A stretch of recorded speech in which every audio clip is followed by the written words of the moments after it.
Welcome to the I Believe podcast, and a Cure Insight production, brought to you by Castle Biosciences. I'm your host, Danet Peterson, a fellow ocular melanoma survivor. Here on the podcast, we'll be sharing information and insights on treatments, research, and living with ocular melanoma. Castle Biosciences is a proud sponsor of this I Believe podcast. Castle Biosciences tests are designed to provide clinicians precise and personalized tumor information for the benefit of patient care. If you would like more information about how Castle is transforming the treatment of eye cancer, visit castletestinfo.com. Welcome back to the I Believe podcast. This is part 2 of our enucleation, I guess I'm going to call it the Enucleation 101 discussion. This is kind of a, what do you go into enucleation expecting? What are some questions you might be able to ask your doctor? And if you're new to this space and you're looking at having enucleation as your treatment option, hopefully this is an informative discussion between the two panels that we've had of patients to just talk about, what is it like and what can you expect and what can you request or ask for that might make your experience go better than ours went. For any of our, we all have things that like there were ups and downs to all of us. And I think that we all would offer some level of advice. So I have with me Julie and Kristen and Lindsay, and they are going to be talking in that order usually as I ask them questions. So we're going to go through and they're going to introduce themselves, talk about their story and their brief diagnosis story and what led to their enucleation. And then we're going to kind of dive more into what happened with their enucleation, what kind of aftercare happened, just some of those kinds of questions that you guys might have about enucleation. So Julie, talk to us a little about your diagnosis. All right. Good morning, good afternoon, whatever it happens to be where you are. My name is Julie LeBlanc. I am from Vicksburg, Mississippi, which is close to Jackson, originally from New Orleans. Initially, I had a nevus that was watched since 2007. In 2018, it started to grow. Before that time, it was pretty consistent and did not change at all in size. So I had radioactive plaque in October 2018 for a very small tumor that touched my optic nerve. It was small, 1.4 by 6.3, something like that. Then the edges grew slightly, so I had transpupillary thermal therapy in June of 2019, and then the tumor was declared dead. At some point, the tumor extended from the original tumor and looks totally different. It was like black, translucent looking tumor rather than something that was blue. And it was a regrowth that was larger than the original, 2 millimeters tall by 7.4.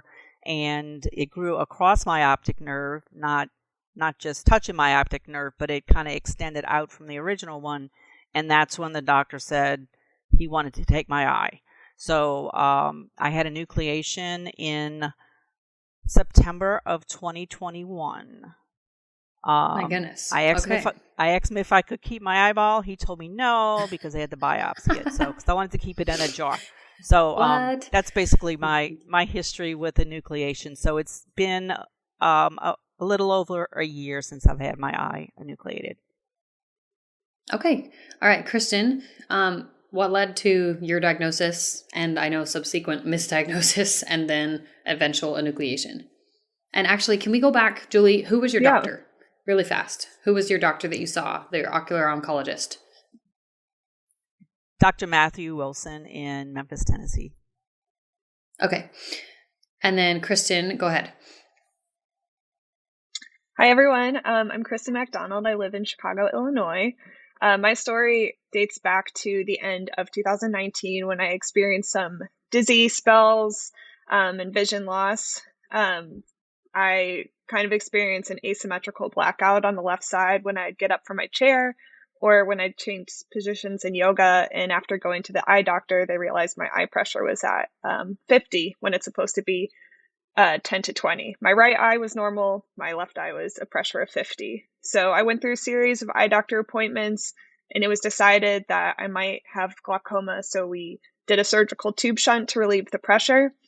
And when we found out that did not relieve the root cause, I began seeing more eye doctors. And a year later, in January of 2021, I was diagnosed with melanoma. I was referred immediately to go to Dr. Shields in Philadelphia that next Monday, where she agreed it looked like melanoma and took a biopsy. That same month, I got my enucleation of my left eye. My situation was really particular because of the tube shunt that I had implanted from the glaucoma misdiagnosis. There was a concern that there was a pathway out from the interior of the eye outside that was potentially sending cancer cells into the orbit. So enucleation kind of was my only option. Whoops, I muted myself. That's crazy. And I feel like I've heard you talk about this before, and it still always just blows my mind. I'm like, oh, no shunts. No shunts. Not a good thing. All right, Lindsay, what about you? Talk to us about timeline, diagnosis to, well, we'll cover that, but tell us, what led to your diagnosis. Yeah. So it's interesting how many people I've talked to with an ocular melanoma diagnosis who have had sort of a similar path leading up to diagnosis. Things like, double vision in one eye. I started to develop this shooting star, almost like a slow motion shooting star across my vision about a year and a half ago after I had COVID for the first time. And I just assumed it was a weird, COVID aftermath thing. So I didn't think much of it. And then all of a sudden I developed a shadow across my vision. Like half of my eye was like a, blackout, and the other half of my vision in that eye was fine, unless I closed my other eye, and then the double vision started. So of course, I thought optical migraine or something along those lines, something simple, something less dramatic than cancer. So when I went to see my eye doctor, that was on May 18th. And he took a retinal scan because I had told him about the weird light, and I had told him about the shadow. And he took a retinal scan and thought I had a retinal detachment that was closing in on my macula. So he actually, same day, transferred me over to an ophthalmologist, a retinal specialist, who confirmed that I did have a giant tumor, confirmed it was ocular melanoma. And it's funny to think back on those appointments now and just better understand the tone of the room, like the energy in the environment, before the words came out of each doctor's mouths. So it's interesting to kind of reflect back on that. But that was May 18th. I had a big enough tumor where enucleation was really the best option. And so my enucleation was scheduled 2 weeks later for June 1st of last year. So 2022. Okay. All right. So now let's get kind of into the nitty gritty of, what did enucleation look like for you, and kind of let's talk about the timeline, because in the last panel, we found that the timeline was actually drastically different for everybody. And it was kind of astounding to see just how different the timeline was. So when you were told enucleation was the best option or the only option, how long from that decision being made to, okay, yes, we're going to have enucleation, to your actual surgery date did you have to wait? If you could roughly estimate. Julie, go ahead and go first. You might be muted. Hold on. There we go. I'm good. I think I'm good. Okay, so my diagnosis was when I was going to just a regular 6-month checkup. I had gone in February of 2022, and then I came back in August, so it was in 6 months. So in February there was nothing there, but I had noticed some spinning lights, and that was kind of what told me at first the tumor was growing. So I was very concerned about being able to get to that appointment in August. So it was August 12th, 2021, and I had my enucleation on the 28th of October.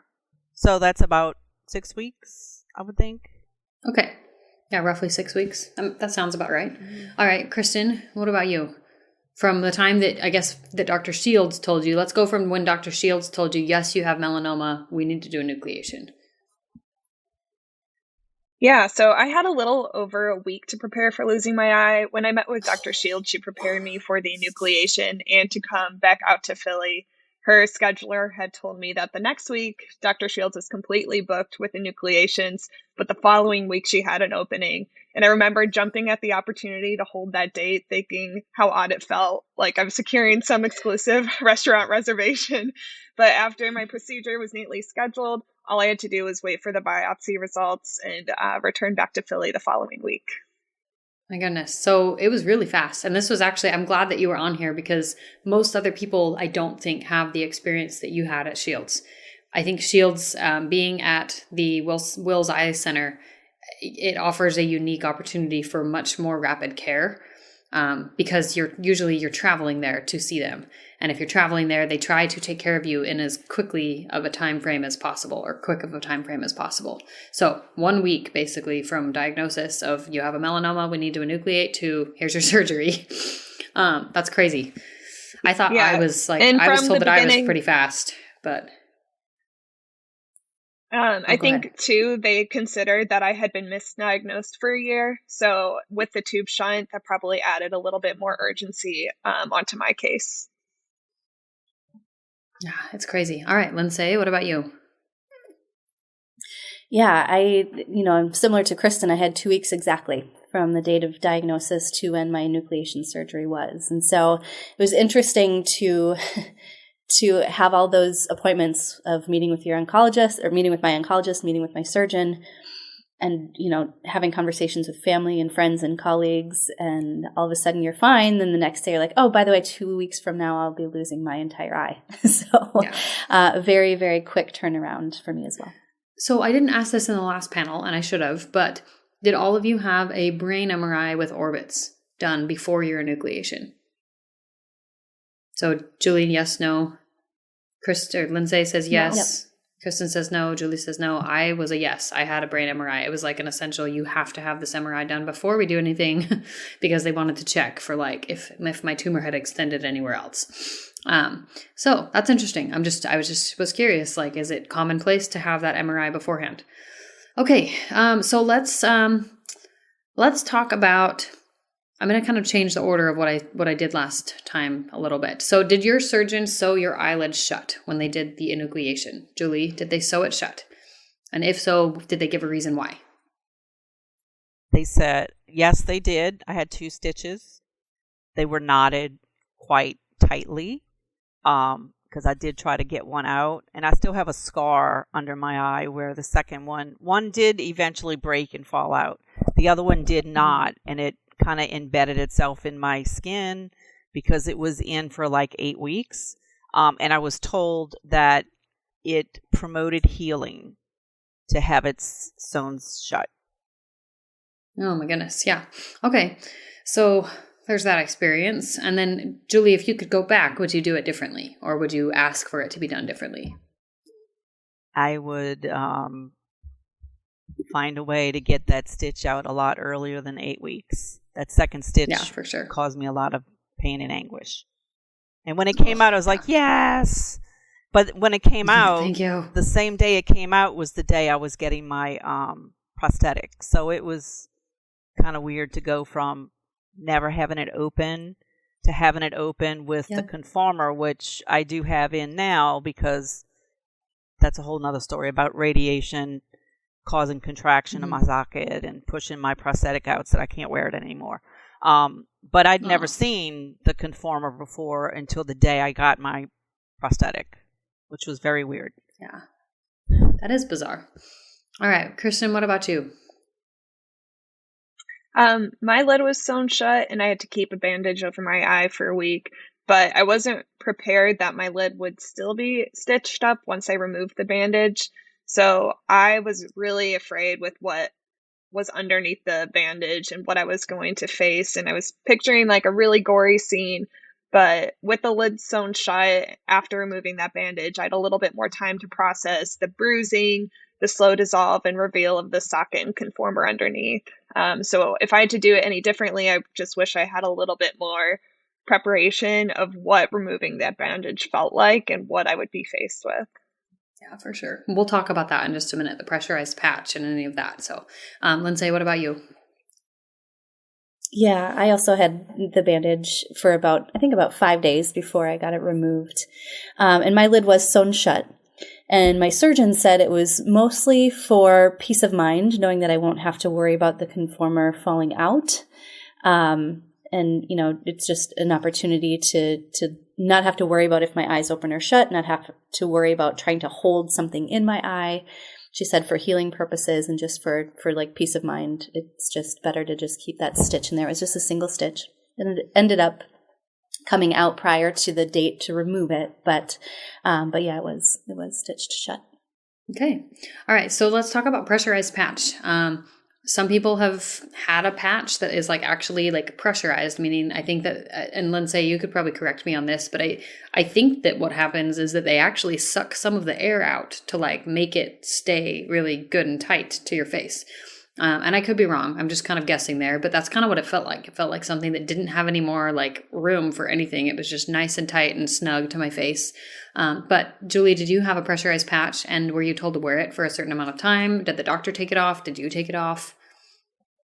I did not have one. No, I had a patch. They took it off the next day so I could see the stitches, but no. And the stitches didn't look bad. Like I'd tell people, I'm going to send you a picture of my eye. And they go, no, please don't. And then they go, oh, it doesn't look that bad. It just looked like I had my eyes closed and it looked like I had extra black long eyelashes. So there you go. Kristen, what about you? You said you had the patch on did you have it on for the whole week? Yeah, I left it on for the full week. It kind of covered the full left side of my face. I wouldn't say it was pressurized. It's just more of a bandage. And it was kind of a psychological thing and comfort to me where I knew I was experiencing monocular vision, but since I had this weight of a patch, it just felt like I had an eye patch on and I wasn't actually experiencing looking through one eye. My other eye was just covered. So I actually found a lot of comfort with the bandage and it was really hard to like remove it and kind of feel that realization. But I did leave it on the full week for healing. Yeah, I can relate to that, to the whole, like, I mean, I wanted the patch off because it started to get uncomfortable, but when I took it off and had to confront like the reality that my eye was now gone, even though like I've since learned my eye was necrotic, like not just, there were lots of things, but it was necrotic, it was dying. And so it had to come out regardless. But to really confront that reality of, like you said, Kristen, of seeing that it is actually gone it was a little bit more than I felt prepared for initially. So I was also glad that mine was sewn shut for at least a few days. Okay, so Lindsay, you had a patch on, you said, for 5 days, and did you feel like it was pressurized, or did they tell you? Nope, it wasn't. It wasn't pressurized. It put pressure on my eye because of how thick the spot that covered my eye was, and then it was just like taped over the full side of my face. But it wasn't like actively pressurized, I guess. But yeah, that was probably the grossest part of all of it for me because my surgeon was like, well, it's probably going to get kind of goopy. And if it does, just leave it on and put more tape over it. And that to me was really, really gross. What was interesting though is, Kristen, to your point, there was a certain amount of comfort that came with, oh, nothing's wrong. Nothing's changed. I just have one eye covered. And so that week with the patch on, I think was a necessary transition into monovision and necessary transition into the understanding that, oh, I actually am missing my eye. So I agree wholeheartedly with the comfort piece. Yeah. So let's talk then a little bit about, actual immediate aftermath. Let's talk about pain management. Let's talk about nausea. Some of the things that, I think most of us are probably told to expect going into it, but let's just talk about our different experiences. So my main question is, what was your level of pain within the first 5 days? And did you have pain reliever? And then, and did you feel nauseous? That would be another one. So Julie, you're up first. Okay. So, so when I had the radioactive plaque, I was taking like oxycodone or something, and it made me nauseous. So unbeknownst to me, they put on my chart that I was allergic to that. So they gave me tramadol, which did absolutely nothing. So they said, well, Tylenol, extra strength Tylenol will work just as well. So I started taking extra strength Tylenol. I was nauseated. I didn't eat a lot. My sister came and stayed with me from New Orleans, and I wasn't eating a lot. I wasn't drinking a lot, just because the first probably 2 or 3 days it hurt, and then after that, I didn't necessarily need the Tylenol anymore. But because I wasn't eating and drinking, I ended up in the hospital with low potassium levels, and it gave me PVCs, or premature ventricular contractions. So I laid in the hospital with a 4-hour drip of potassium. So now, that is from the enucleation. That's correct. But the recovery from the enucleation, in my opinion, was a lot easier than the recovery from the radioactive plaque, because, I could still see after radioactive plaque, but I had double vision and everything was further away out of that eye. So the recovery from enucleation, both pain-wise, because you don't have something sewn to your eye for 7 days, you don't have 2 surgeries, you just have 1, and the fact that I can now see, because ever since I had the transpupillary thermal therapy in June of 2019, I lost basically all of my vision except for a tiny sliver at the top. And it was so I had a tiny sliver at the top in a viewpoint over here, and then what I could see out of my other eye over here. And then also everything was further away in that eye. So I would usually patch that eye anyway. So to not have the vision in that eye was a great improvement to me. So I was joyous that I could no longer see out of this side of my face, because there was no the distorted vision, for sure. Yes. All right. Well, just so you know, Julie, and don't stress about it, it's fine. But your video did go down, and we can hear you fine. But it just says your video will come back when your internet improves. So don't go anywhere. It'll be fine. It'll either fix itself or it won't. Okay. But either way, we can still hear you. Oh, now I can see you again. Hello. All right. So Kristen, talk to us a little about your experience. And you were in Philly. And how long were you in Philly, I guess, afterwards? I know you live on the East Coast, so that probably makes it a little bit easier for traveling to Philly, but on some level, still traveling. Yeah, so I got to Philly and was told that I could either fly back to Chicago or drive. They've sent people back on the plane that same day. I knew I would probably need some recovery time, so we ended up leaving just after the procedure. When I woke up from the procedure, I was definitely tired and nauseous.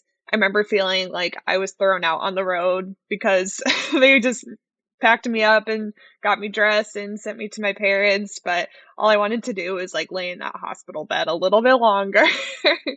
They gave me Tylenol for the pain and Zofran for nausea.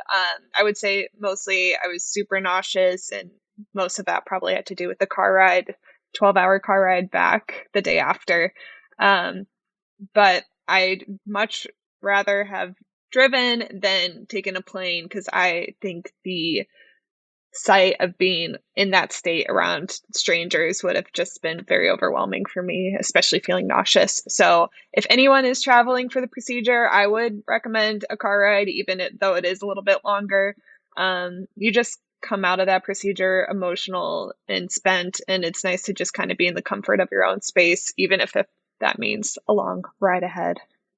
Or also skipping, taking a day just to stay in the, not necessarily hospital, but in the hotel maybe, before you take that long car drive. No, that's true. And then Kristen, did you have pain reliever that was prescribed, or were you just given Tylenol and ibuprofen, or, I guess told to take Tylenol and ibuprofen? Yeah, just Tylenol, a higher dose of Tylenol. And then later I got a prescription for the Zofran for nausea. Okay. I remember thinking I deserved something a lot larger for pain tolerance because it was such a crazy procedure. I was prescribed something even higher for like my wisdom teeth remover, and I'm like, this is an eyeball. But I mean, it's amazing what your body can tolerate. It's not comfortable by any means, but it's nice to relieve with Tylenol for sure. Okay. All right, Lindsay, what about you? Yeah, so my appointment was scheduled for the morning, and so my husband and I went to the surgery center. And when I tell people that it was an outpatient procedure, that I got to go home the same day, they're like, "What?" They can't really comprehend that. But these days, people get total hips in a day and can go home, so it's not like that by any means. But I remember, my poor husband. He's a saint. I remember waking up after my procedure. Like the last things I remember before going under anesthesia were the ceiling tiles as they were kind of pushing me down the hallway. And my sister had given me the advice, you'll come out of anesthesia how you go into it emotionally. So my husband told me jokes before I went under anesthesia, and he was really, adamant about making sure that I went into this procedure in like as happy a mental and emotional state as you can be when you're about to get your arm removed. And I remember laughing a lot before the surgery. I did not come out of the surgery laughing. I came out of it like I had been hit by a bus. I remember really having to use the bathroom, and I remember him gingerly holding my elbow and walking really slowly. And I looked at him and I said, "Walk normal." Poor thing. And so, it was just a really hard post-surgery time. I agree with you. I couldn't imagine taking an airplane anywhere same day. I hope that's never someone's experience. It was really nice to be in my own car, even though the car ride wasn't awesome. But it was nice to just have familiar smells right after the surgery. And then, getting home. I was prescribed Oxy. Kristen, I'm sorry. I wish I could have shared it with you.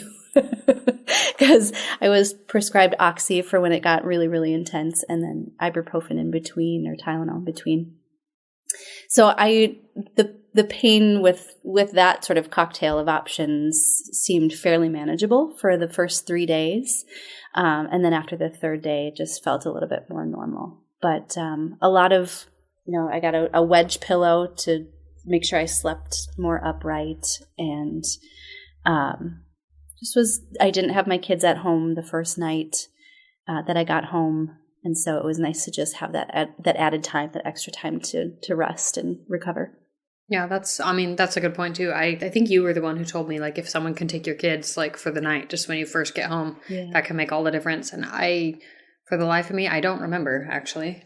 Did our kids, Danny, were our kids home the first night after my enucleation, or did they go to Susie's? I guess, I don't even remember. I feel like one of our kids might have gotten sick and they ended up being home. I think that was what happened, is that we were going to let them go somewhere, but then Josh or someone got sick. And so they were all home, but they did I was really just very isolated, and having that time like in my room to just not have the extra noises. Like it was like extra noise, extra light, extra movement, like all of those things contributed to a headache or nausea or like any of the different things. But let's talk a little bit more about aftercare tips. Like Lindsay, you mentioned the wedge pillow.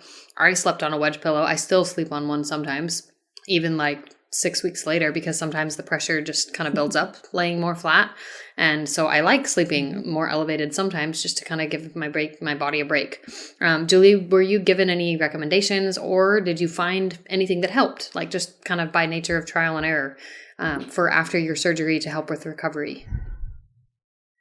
Nothing specific that I can think of. I'll say it again, the radioactive plaque and the recovery was months, whereas I feel like the recovery from the enucleation, where I felt mostly normal, was more weeks. And I don't mean like 1 or 2 weeks, like, maybe like 5 or 6 weeks I felt better, whereas from the plaque it was months before my eye felt better.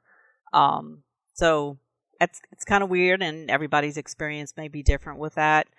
but I'm sure I probably slept laying, I can elevate my bed, laying with the bed elevated.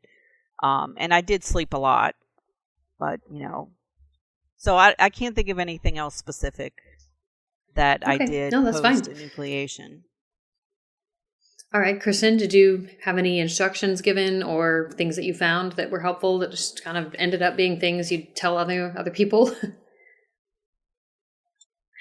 I mean, bed rest was really important for me. I know that's a simple one. But I remember my parents wanting me to move around a little bit, and it was just really overwhelming. The monovision was really disorienting for me. So just being in the dark and laying down was like healing in itself.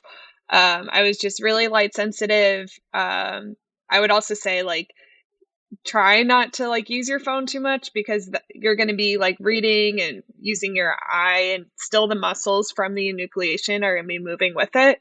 So even if you get an outpour of messages from loved ones, give yourself a break. Don't feel like you have to write and read every single message that comes in. You definitely deserve that break. No, for sure. That's a good point. The visual overwhelm can take time. It just takes time. I think everyone's different for getting used to it. I don't really feel like I expected that it was going to take some time, but I did not anticipate feeling as nauseous and disoriented, because I had been monovision. My plaque took my vision. And so I didn't have sight. I had already done the whole feel nauseous and walk around and feel super disoriented for months after plaque. I was like, maybe I get a clean slate. I don't have to do that anymore. No, I still had about a week of adjusting, just because the muscles physically being cut is actually, my surgeon explained that it's the muscles getting cut that causes the nausea, not necessarily the visual stimulation. It's the physical cutting of the muscles that causes that nausea side effect. It's very bizarre. Okay. Okay, Lindsay, you're up. Yeah, I'm glad you brought up the eye tracking, Kristen, because I think that was the hardest part, or the most painful part for me the first couple of weeks post-surgery, was just understanding that, when my remaining eye moves, so will the implant. And the muscles that are now attached to the implant are freshly cut. There's a lot of pain that can come with that. So I learned really quickly that my cell phone was not going to be my friend for a few days. TV wasn't going to be my friend. It's amazing how many times your eyes move when you're trying to follow a TV show even. Yeah. So that was definitely a wake-up call, a very quick learning that I had. The wedge pillow was really important for me. And rest, I think, was the most important thing in just letting my body heal and letting my brain heal, coming to terms with new reality. So, resting in a dark room on a wedge pillow. My husband, like I said, is a saint, so he brought meals and made sure that I had everything that I need. But that was pretty key for recovery for me. Oh, that's so good. So good to hear. I think that just the different things that we all do to support ourselves, or that we found were helpful, I think is important, because we never know. Somebody might hear this and be able to do something that ends up making a really big difference in their pain management or things like that. If you guys had to put a day, roughly what day would you say post-op did you notice a significant drop off in pain, as far as it went from whatever it was before to, whoa, it's far better and it's improved drastically, and it kind of feels like it was overnight. I feel like for me, it was about day 5, that something maybe day 5 or 6, it was suddenly it just didn't hurt as much. And I was like, whoa, that was cool. Julie, what about you? Did you notice a significant drop off? Well, for sure, there was one drop off where everybody's, am I there? Can you hear me now? Yes, you're good. Okay. So I would think there was 2 drop-offs. There was the first one that first day I could not open my eye, because if I opened this eye, I'm this eye hurts so much. So that first day was probably the worst. So day 1 and 2 were the worst, and then it dropped off. And then at about a week, then I'm kind of hey, it doesn't hurt anymore, and I stopped taking the Tylenol. So there was a very painful 2-day period and then a drop off after about a week. Okay. And after that week, did you end up ever really feeling like you had a need? Like before, I know you ended up having orbital radiation, so let's, talk before that, but did you ever end up feeling like you needed pain reliever kind of in the weeks 2, 3, 4, 5, just kind of off and on? Not really, no. No? Okay. No, that's just good to know. Kristen, what about you? What was your drop off of like noticing when the pain got better? I think the physical pain started to relieve, like you said, around day 5. For me, that was around, it was catching up to the point when I was going to remove the patch. So it felt like I acknowledged all the physical pain and then was moving on to emotional pain. So, it was nice not to deal with all of that, like at once. Simultaneously, for sure. That's a good point. Mm-hmm. All right, Lindsay. Yeah, mine was at roughly the 5-day mark too. And I don't know if it was necessarily because my brain was like, okay, I have no more oxy left to cover up the really bad stuff. I have to be done feeling That's pain when now. It ran out. So maybe there was an emotional or a mental thing at play there. But yeah, day 5 was definitely a dramatic turn for the better in terms of pain. And Kristen, Lindsay, did either of you end up kind of off and on, in the coming weeks before you were fit for a prosthetic? Did you end up having kind of waves of like, did you have anything that would be more achy, or maybe you'd get a headache, or just things like that you could attribute to post-enucleation that you then would take some pain reliever for? I just think it's important to acknowledge that everyone is going to be different and that there's really no shame if you have pain off and on for weeks. Yeah, I remember the first time I took a drive post-surgery, trying to look over my shoulder, not trusting the mirrors because I have no peripheral vision, and just kind of reorienting myself to what it's like to be a driver on a road with other people around me. And that was a memorable night for me because I did have a pretty bad headache just because of all the muscle movement. No, I relate to that for sure. But that's the only thing that I can really recall. Okay. Yeah, I think that's important just to recognize that there's going to be different things, different activities you might do that may kind of cause a little bit more of an inflammation or just the muscles get really tired and achy. I know that the more that I've done, like visually, like driving, going places, looking at, watching TV, any of those kinds of things have contributed to just extra muscular stress over here. All right. So I'm trying to think. I had something else I wanted to ask, and now it's gone. It's gone. Okay. Kristen, did you have any residual pain? Yeah, I was just going to jump in like Lindsay, like the tracking was really tough. So for me, a big change was when I came back from the 2 weeks I took off work and sat in front of my laptop for full days. And I have really understanding coworkers. So I would message them and be like, I really need like a visual break. And so I would just say like the transition back to your new normal is tough, and you're going to find challenges along the way. And yeah, it definitely surprises you. Oh, that totally makes sense. So Julie, Kristen, Lindsay, did you guys have a sense of nervousness? I think you kind of alluded to this about driving or, kind of doing some of these other activities as you were adjusting to monocular vision. I think, Julie, you alluded to the fact that it was a little bit easier in some ways because you no longer had to deal with some of the old residual vision from your eye. But did you have any anxiety or fear around driving again that you had to confront? And have you found anything helpful? Like, did you end up getting a different car? Do you have sensors on your car? Do you always drive with a person, or do you just never drive? Like, all of the things. I after the TTT in June of 2019, I no longer drove at night because the lack of depth perception was gone. So all of my changes happened back that long ago. So more recently, however, once I no longer had what was happening over here, it was easier to drive because I didn't have that visual distraction of distorted vision in this eye. I did get a new car.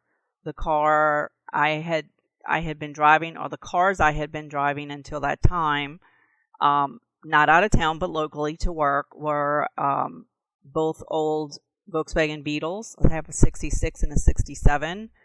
There's one mirror here, and there's a mirror here. There's no passenger side mirror. But it's got a lot of, if you can turn your head 180 degrees, you can see everywhere because it's got lots of windows.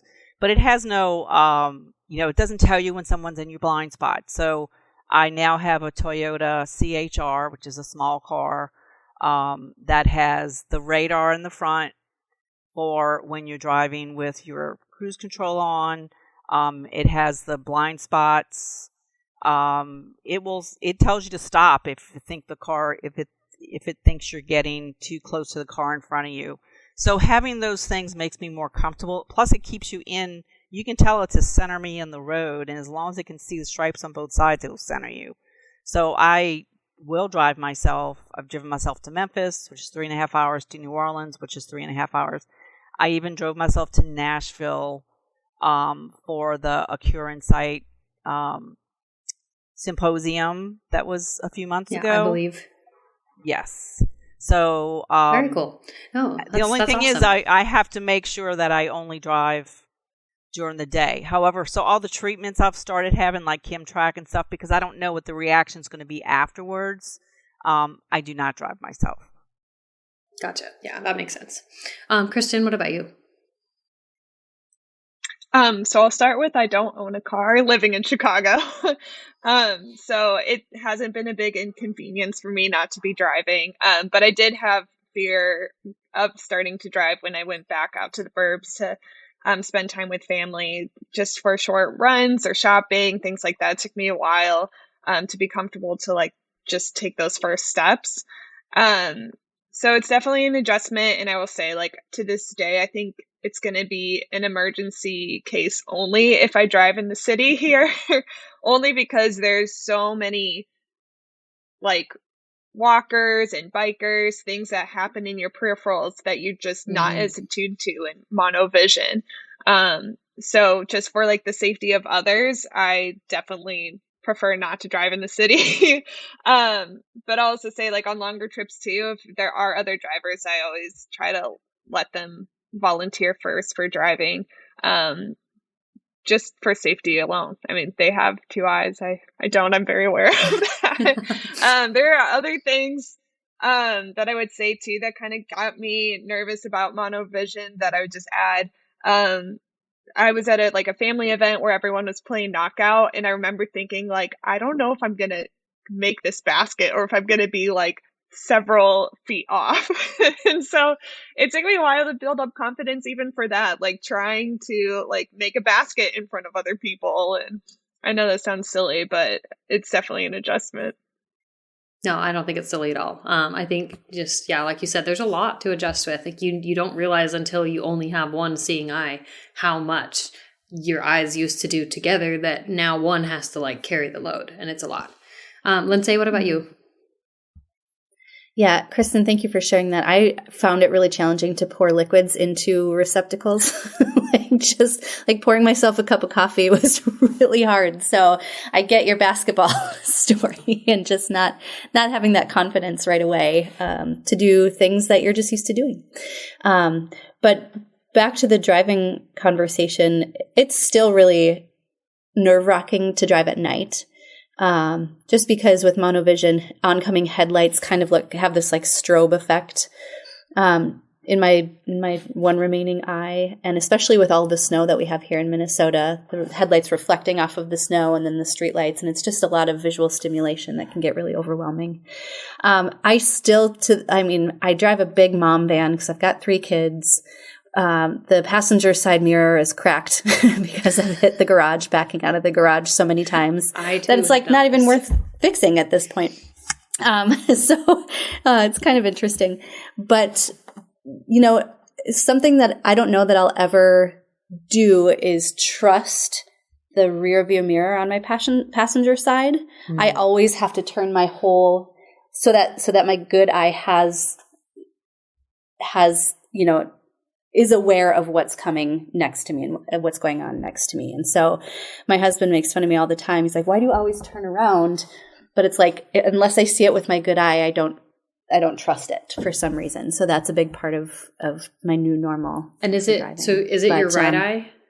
I'm trying to remember. Is it your right eye? Yep, my right eye is. Okay, yeah. We have the same eye that is no longer seeing. What about you guys? Kristen, Julie, which eye is affected? Oh, Julie. My left.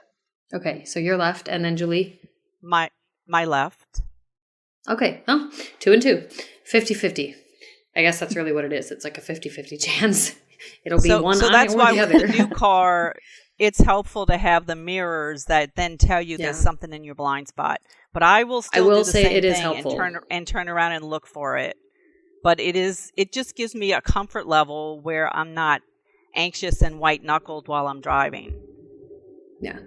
I mean, I'm still a little bit more anxious and white-knuckled, but it's better with the sensors. I wanted to add something, adding on to Kristen's comment about playing games. I was in Ohio for a meeting, and we were playing cornhole, where you got to throw that beanbag thing across the way. And so I had enough eye patches with me that our entire team played with one eye.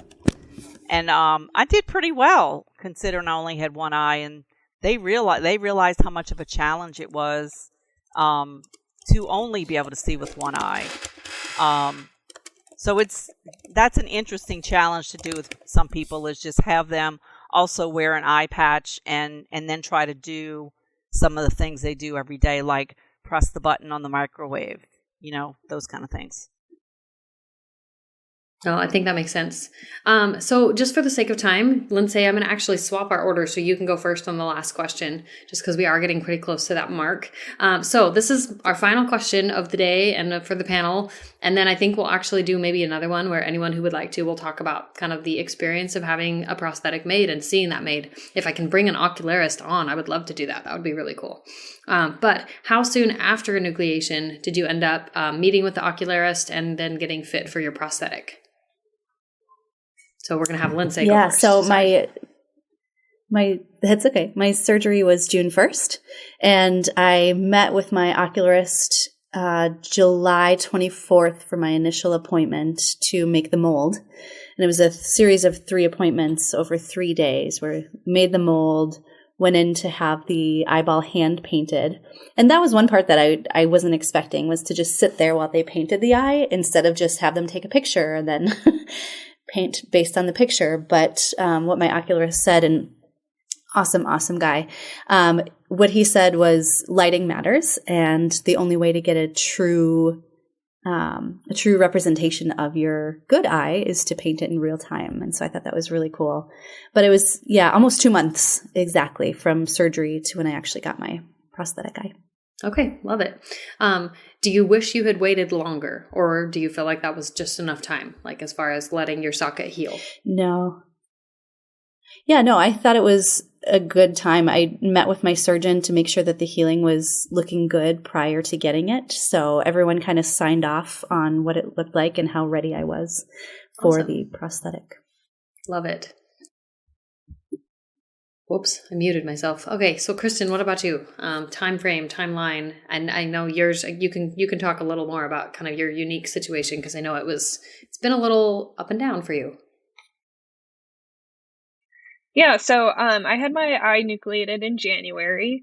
In March, I was able to meet with the ocularist and have the hand painting experience of her preparing my custom prosthetic. And in the meantime, I was able to wear a temporary prosthetic until that one was ready. And it was a weird experience because it was like an already made eye. And I didn't want to ask questions where it came from, but I thought it was a little weird. But because it wasn't like fit to me and it was a temporary prosthetic, it ended up not sitting in my socket correctly. So my eye looked askew. And so it actually was really disappointing to me to bring that one home, even though it wasn't what I was going to end up wear. It was frustrating because it just didn't look like my face and the eye line wasn't direct. And I knew I was going to have my custom one later, but once I did receive the custom one in April, it was like a huge relief. I felt like I finally saw my face again after months, and it was really emotional. Then in May, I had radiation done to the orbit to be like precautionary because of that tube shunt that I had in, and they just kind of wanted to zap the space, and that changed my socket dramatically. I ended up getting a rebuild for my prosthetic in August, and they used the second iris that they had painted, and I felt like that one didn't match the color they originally painted, so they ended up repainting again in November, and then I think I finally got my final prosthetic in February of last year. So I would say like the whole prosthetic journey for me was about a year. I would ask your ocularist about any kind of changes that you want made along the way. Apparently, like a lot of them are covered with insurance within a certain time frame. So that's definitely a good question to ask your ocularist. Like, how many rebuilds could you get? If you're not happy with the color, is that covered? Just so you can be picky about it. It's something you're going to be living with. So. Oh, that's really good information, because I think so many times people would go into this and be like, well, you gave it to me, I guess I have to be good with it. Like, but to realize that because you're paying for this, you get to dictate, is it good enough? And if it's not, tell someone, because like you said, you're living with this, you deserve for it to be the best. And to be able to be honest and say, no, this doesn't look quite right. This looks off. Okay, Julie, you are up. Okay, so I had the enucleation on September 28th. I went to Dr. Wilson, had that last stitch taken out. So then I could see the conformer. Then the next day I went to the ocularist and got my new eye. He basically sets up an appointment day long where you go there in the morning, and then, you go away for lunch and you come back, he's got more done, and he's painting it while you're sitting there looking at your other eye, and then you take another break, and then by the time you leave, you have a prosthetic that's in your eye. And so then he wants you to wear that for like 5 or 6 weeks, and then come back and get it tweaked a little bit to kind of, realign and anything. So I had that done in November, and then probably went back in December or January, and everything was perfect until I had radiation to my orbital. Sounded like Kristen, something similar there. And just last weekend, I woke up and my eye will no longer fit in my socket. And of course, I get upset, because now it's been so long. I've now had this eye since November 2021. And here it is, February 2023. And I cannot I tried really hard to get it in there, and it was just not fitting, because my orbital has shrunk from the radiation. And that's because when I had my pathology, the pathologist said there was the potential that the tumor invaded the meninges, but there's no tumor there. But in talking to Dr. Raleigh with Shields and Shields and talking to Dr. Sato out of Philly, they recommended radiation to the orbital. Dr. Wilson did not. He said, I'd rather see a tumor first. And I'm thinking, well, if we can proactively radiate the area, I'd prefer to do that. So Dr. While I was having my brain tumors radiated, I had 4 spots in my brain radiated, and then the orbital. And the fact that I have brain metastasis and spinal metastasis in my mind is proof that I did have extraocular extension into my cerebral spinal fluid, as the pathology said was possible. Because if it wouldn't have happened, how else would it get there? Yeah. So well, it's really interesting, like how different it can be. Yeah. So most people, I have it to my liver, but there's not a lot of people with central nervous system metastasis. So now, I have leptomeningeal floating around everywhere in my cerebral spinal fluid. So my brain is bathed in it. My spine is bathed in it. And I've had radiation to all those areas, and currently it's stable. But the fact that, if I possibly had that orbital radiation earlier, maybe it wouldn't have gone to those other places. But now it's just, dealing with the fact that I have to have an eye that has my conformer in, because the conformer would fit, but my prosthetic is like way too big right now. Well, I mean, so I guess I personally hope you're able to get a new prosthetic. Yeah. It's either going to be a new one or cut the other one down. Yeah, for sure. Because I'm not sure what insurance is going to think about. Yeah, I'm not sure what they get to just do what you tell them that you need. That's my 2 cents. I think insurance gets to just do what we tell them we need. Well, okay. As we hop off, and as we leave, that's not the way my insurance works. Oh no, I know that would be nice. As we hop off, Lindsay, I know you have to go for a meeting pretty quick, but do you want to say anything in closing? I guess just about your experience or what you would recommend to anyone. Yeah, and first I want to say thank you for hosting these panels or the series of panels, because hopefully it will be beneficial for people who are about to undergo enucleation, give them ideas on how to prepare. It's hard to prepare mentally and emotionally for something like this, but there are little things that you can do to help along the way, and hopefully we laid some of those things out for you.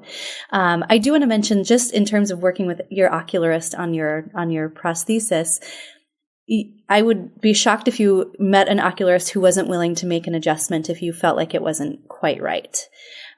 So don't feel like you have to just sit back and say, oh, this is good enough, I guess. I would, encourage people to go back. I think I've had mine adjusted twice, because the first time I felt like it was looking this way. The second time I felt like it was looking this way. And so each time I was met with compassion and like, this is your new eye. We want to make it right for you. So I would just encourage people to feel confident and comfortable asking for adjustments if needed.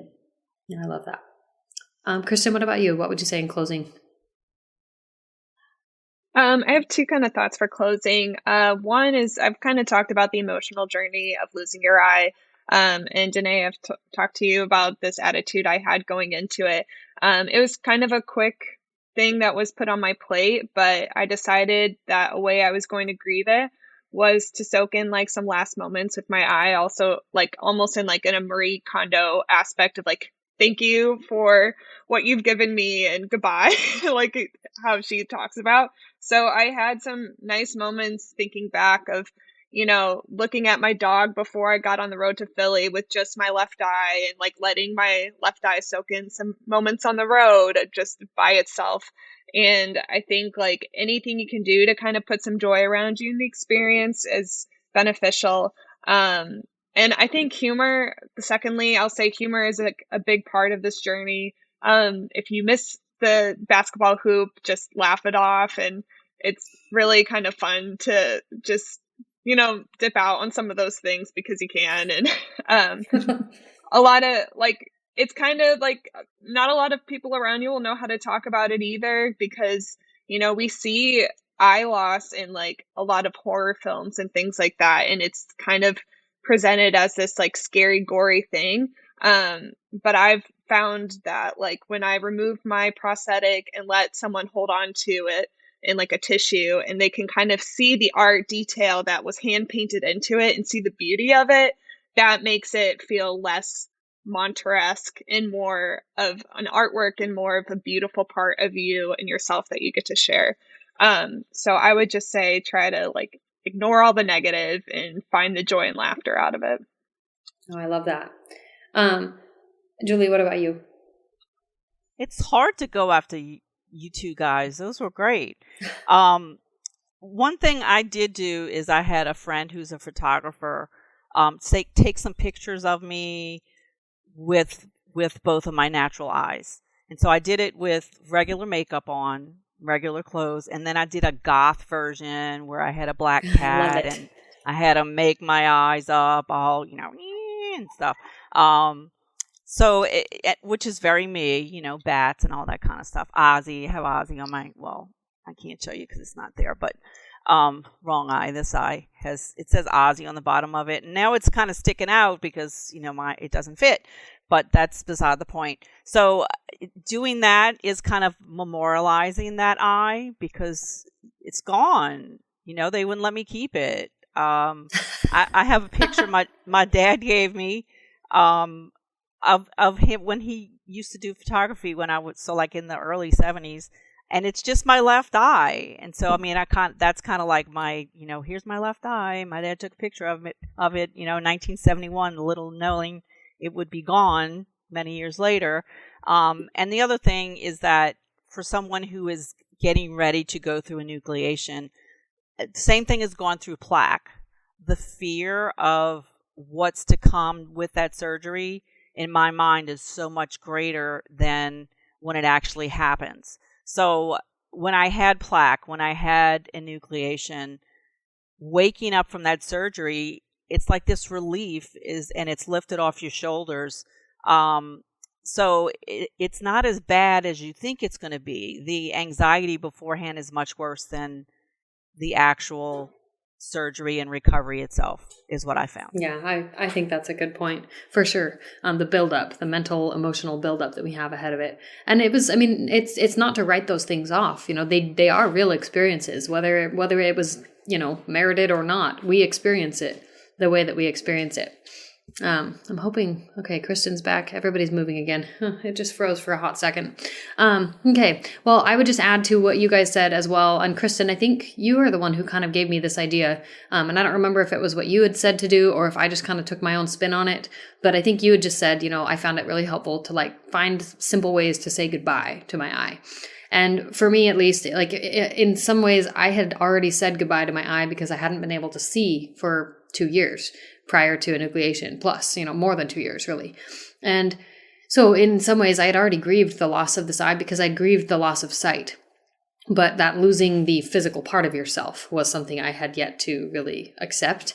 And I ended up, after Kristen had talked to me on Facebook, I ended up writing a letter to my eye, just kind of thanking it for all of the things that I had seen, all of the things that both of my eyes had experienced together. And then that combined with some other, just various different letters that I'd written. I actually burned them the night before my surgery out in a vase. Made a little mini bonfire. It was great. But it was really it was very cathartic for me to do that. And then going into my surgery, I actually, and I think Kristen, or not Kristen, well, maybe Kristen did, but I know Lindsay did this because I saw the picture and it's painted on your arm. You had a picture taken of your eye after it was removed. I also got a picture taken of my eye, but I was not smart and didn't ask them to wash it off first because apparently you have to give that direction at my hospital. So mine looks like a pomegranate. It doesn't look like an eyeball. Lindsay's looks like an eyeball. If you want to go check out some of her TikTok videos, they're great. But if you want a picture, I didn't ask for it to be washed. That's interesting. No, yeah, they didn't wash mine. It was not washed. But if you want a picture after surgery, if that's something that is interesting to you, or if you feel like you just, like Julie, you didn't get to keep it, but maybe you could keep a picture if you want to keep something. I did. Then I did ask them for a picture. I did, and they sent it to me. Yeah. Well, yes. See, so and some of them will say yes, some of them will say no. I guess I figured it's not going to hurt to ask, right? Kristen, did Dr. Shields take a picture? I'm curious. How does she operate? Honestly, I think that would have been too much for me. I didn't even ask, but everyone has their own level. No, it's all good. Yeah. So just ask for the things that you need, ahead of anesthesia. Ask for the things you need ahead of the appointments. I mean, I think it comes down to, especially with a rare disease, we have to advocate for ourselves. And I think all of you guys are really just beautiful examples of that. You all have advocated for yourselves in different ways and unique ways. So thank you for being here. Just everyone who's listening, we hope this is helpful, and pass it on to a friend who you know or someone else that you meet who's going to be preparing for enucleation. Hope you guys have a good rest of your day. Thank you so much. Thank you. Thank you so much for joining us today on the I Believe podcast, brought to you by Castle Biosciences. Please be sure to subscribe, and if you're so inclined, send this episode over to friends, family, and share on your social media to help spread awareness around OM. If you have a moment, leave us a brief review or consider making a donation to the links in the show notes to keep our podcast going. Feel free to follow us on Facebook, Instagram, or Twitter @A Cure in Sight. We'll see you next time on the I Believe podcast.